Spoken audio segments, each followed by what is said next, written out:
Fortunately, A Christmas Carol does not contain an excessive amount of detailed description, typical of much of the author's work. Rather, it contains just enough to give a strong sense of the aesthetic of Christmas, an aesthetic which, up to the publication of this book in 1843, had not been put down so articulately, completely, and accurately in writing.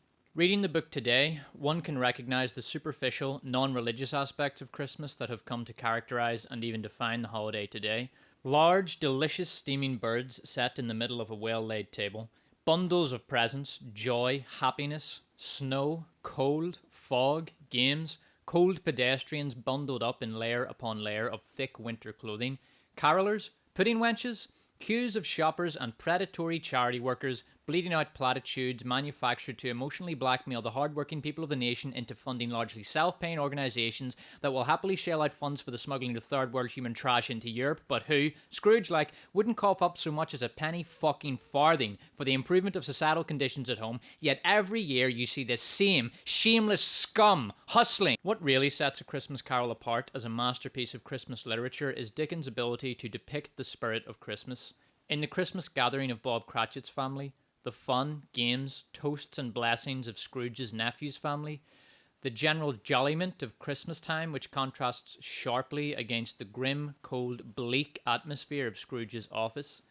Indeed, it is this contrast that allows Dickens to achieve so vividly his depiction of Christmas. If the novel was about the merry jolliment of Christmas on its own, without an anti-hero, it would just be a love letter to Christmas, a nice but ultimately vapid attempt to shift a few thousand copies of seasonal trash, an act of cultural barbarity familiar to anyone who has ever glanced at a chain bookstore window in December. But with Scrooge, a miserable, world-weary, spiteful, greedy old wretch, Dickens gives the reader a dark force of villainy against which Christmas shines out all the brighter. The supernatural element in the book is also brilliant. The three ghosts of Christmas past, present and future are a simple but genius means of giving Scrooge a meaningful, deep, but, very importantly, fast character arch. Scrooge needs to go from a humbuggering old cheat to a life-embracing man of joy and generosity in the space of a single night for the book to work, to communicate the magic of Christmas. Dickens uses the ghost of Marley to set up this transformation, and the three ghosts of Christmas to achieve it. The ghosts also serve to give the story a clear, easy-to-follow structure.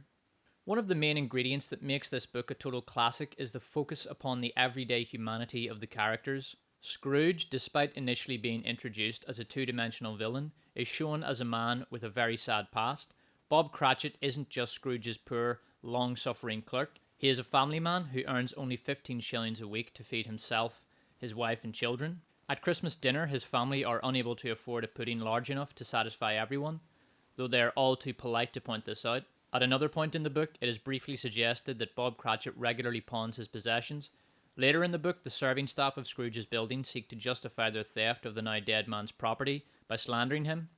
This is an accurate reflection of how such people would behave. They do not want to feel like bad people, and so contrive justifications that allow them to feel like they are something other than the thieving, low-life scum that they are. What does that remind me of?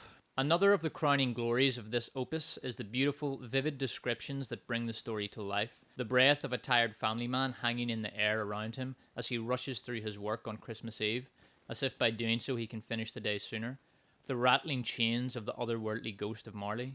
The pitiful sight of Tiny Tim's little crutch leaning against the fireplace in memory of him. These are just a few of the brilliant moments in the book. A Christmas Carol is a very short book. In audiobook form, it lasts only 3.5 hours, but it achieves a huge amount. The brief length of the book also makes it highly readable in an age of OCD content, in which a typical YouTube viewer can't get through a 3-minute video without being distracted by a Tinder advertisement, which inevitably leads to a 15-minute Pornhub session. Fuck, man.